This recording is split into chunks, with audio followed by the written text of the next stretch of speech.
कानपुर नगर में आजाद समाज पार्टी के राष्ट्रीय अध्यक्ष और नगीना से सांसद चंद्रशेखर रावण ने कानपुर में प्रबुद्ध वर्ग सम्मेलन में शामिल हुए। इस दौरान उन्होंने भारतीय जनता पार्टी पर जमकर निशाना साधा और कई गंभीर आरोप लगाए हैं। चंद्रशेखर रावण ने कहा कि भाजपा सरकार में भ्रष्टाचार चरम पर है। उन्होंने आरोप लगाया कि सरकार शिक्षकों की भर्ती नहीं कर रही लेकिन और लगातार परीक्षा पेपर लीक हो रहे हैं। उन्होंने कहा कि यह सरकार केवल 5 किलो राशन देकर जनता को बेवकूफ़ बना रही है। अब लोगों को तय करना होगा कि उन्हें फ्री में राशन चाहिए या बेहतर शिक्षा और रोजगार। हमारा 7वां प्रभु सम्मेलन है, सहारनपुर से शुरू हुए हैं और 18वां सम्मेलन खत्म हो गए, तब हमारे मंडल स्तरीय सम्मेलन खत्म होंगे।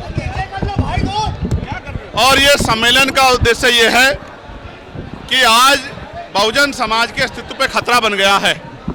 चारों तरफ से संविधान में जो प्रदत्त अधिकार उनको मिले हैं, उन अधिकारों को खत्म किया जा रहा है। चाहे वो आरक्षण हो, चाहे शिक्षा हो, चाहे नौकरियां हो, चाहे और जमीनें मिली हो, चाहे और अधिकार हो, उन सब अधिकारों पर डाका पड़ रहा है। चाहे बिजली के निजीकरण का मामला हो या शिक्षा मित्रों का मामला हो, उनके समायोजन का, चाहे 69 शिक्षक भर्ती का मामला हो, तमाम तरह से कमजोर वर्गों के खिलाफ अन्याय किया जा रहा है। मुसलमानों पे बुलडोजर चल रहे हैं, उनके घरों को जमींदोज किया जा रहा है, उन पे गोलियां चल रही है। दलित पिछड़े वर्ग के लोगों को मार मार के लटकाया जा रहा है। उनकी बच्चों की अस्मतों पे भी हमला हो रहा है। कानून व्यवस्था खत्म हो चुकी है। ऐसे में अस्तित्व बचाओ, समाज में भाईचारा बनाओ, कमजोर वर्गों को जोड़ो और जोड़ के प्रबुद्ध जन सम्मेलन के जरिए भविष्य की तैयारी करो। जो 15 साल का सूखा है उसको खत्म करो, राजकाज लाओ और लोगों की समस्या दूर करो।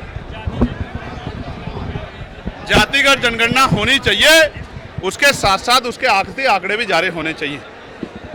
सिर्फ गणना ही नहीं, किसके पास जमीन है, किसके पास रोजगार है, किसके पास इंडस्ट्री है, किसके पास पैसा है, किसके पास हेलीकॉप्टर है, किसके पास जहाज है, किसके पास 4 पहिया गाड़ी है, किसके पास 2 पहिया गाड़ी है, किस पे पक्का मकान है, किस पे दुकान है और कौन गरीबी में मर रहा है, ये सारी जानकारी सार्वजनिक होनी चाहिए।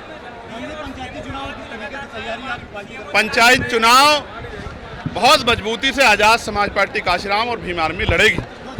उसके लिए वो संघर्ष कर रही है, गांव-गांव प्रचार कर रही है, बूथ कमेटियां बना रही है, सेक्टर कमेटियां बना रही है, ग्राम पंचायत समितियां बना रही है, भाईचारा को 12 जातियों को जोड़ के भाईचारा कमेटी बना रही है। तमाम तरह से उनके मुद्दों के लिए संघर्ष कर रही है। अभी बिजली के निजीकरण पे भी हम लोग और शिक्षा मित्रों के संयोजन पे भी आंदोलन करेंगे। हम लगातार कोशिश कर रहे हैं कि आजाद समाज पार्टी तेजी से आगे बढ़े और उसके जरिए लोगों की समस्याओं का हल हो। 2027 के चुनाव से पहले जो गुंडा राज उत्तर प्रदेश में चल रहा है उसको खत्म करना होगा। जैसे आपने देखा 50 झुग्गियां जली, कोई मुआवजा नहीं मिला, सीएमओ को हटा दिया गया, उसको जाति सूचक गालियां दी गई, उसको सिस्टम में आने का न्योता दिया गया, ना करने पे उसको हटा दिया गया। इसका मतलब आप समझिए कि जो दलित पिछड़े वर्ग का व्यक्ति, मुस्लिम समाज का व्यक्ति इनके सिस्टम में नहीं आएगा, उसको अपमानित भी करेंगे, उसको हटा भी देंगे। ये आपके सामने हो रहा है, ये एक छिपा हुआ नहीं है। और जिस तरह से कौशाम्बी में सरकार ने गलत तरह से षड्यंत्र करके जिनकी बेटी के साथ अन्याय हुआ, उन्हीं को आरोपी बना के उनके लिए लड़ने वालों को जेल में डाल दिया।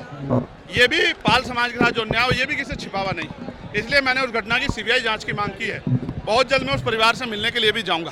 कानपुर से भरत पांडे की रिपोर्ट, TV1 इंडिया न्यूज।